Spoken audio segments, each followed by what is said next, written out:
কাঙ্ক্ষিত সাফল্য যখন আমার হাতের নাগালে, আমি যেটা ছুঁয়ে ফেলেছি, সেই ছোঁয়া স্বপ্নটা আমার হাত থেকে চলে যাচ্ছে। এর থেকে তো কষ্টের আর কোনো কিছুই হয় না। 43তম BCS এর ফাইনাল রেজাল্ট দিয়েছিল 26 ডিসেম্বর এবং সেখান থেকে 15ই অক্টোবর 2024 আমাদের গেজেট অন্তর্ভুক্ত হয়, প্রথম গেজেট, এবং সেখানে আমরা সবাই প্রায় অন্তর্ভুক্ত ছিলাম। কিছু মানুষ বাদ ছিল এবং আমাদের 17ই নভেম্বর জয়েনের কথা ছিল। এরপর 27 অক্টোবর আবার একটা প্রজ্ঞাপন আসে যে আমাদের জয়েনটা একটু পিছিয়ে 1 তারিখে করা হবে।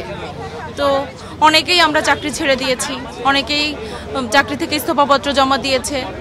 এখন আবার 30 ডিসেম্বর, যেটা আমাদের যোগদানের মাত্র 2 দিন আগে, আবার নতুন করে প্রজ্ঞাপন দিয়েছে এবং সেখান থেকে আমাদেরকে 227 জন বাদ দিয়েছে।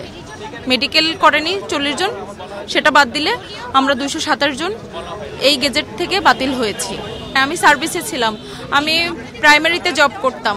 আমার জবটা আমি ছেড়ে দিয়েছিলাম শুধুমাত্র BCS এর পড়াশুনো করার জন্য। আমি যখন চাকরি ছাড়ি আমার হাতে কিছুই ছিল না। আমি চাকরিটা ছেড়েছি BCS এর জন্য এবং চাকরি ছেড়ে দিয়ে বেকার অবস্থায় পড়াশুনো করেছি। কি মানসিক যন্ত্রণা ভোগ করেছি তখন, মানে একটা জব ছেড়ে দিয়ে কি অনিশ্চয়তার পথে আমি পা বাড়িয়েছিলাম। তখন সবাই আমাকে বলতো যে কেন জব ছাড়লাম। আমারও নিজেরও মনে হতো একটা সময় যে জবটা কেন ছাড়লাম। আর সেই কাঙ্ক্ষিত সাফল্য যখন আমার হাতের নাগালে, আমি যেটা ছুঁয়ে ফেলেছি, সেই ছোঁয়া স্বপ্নটা আমার হাত থেকে চলে যাচ্ছে। এর থেকে তো কষ্টের আর কোনো কিছুই হয় না।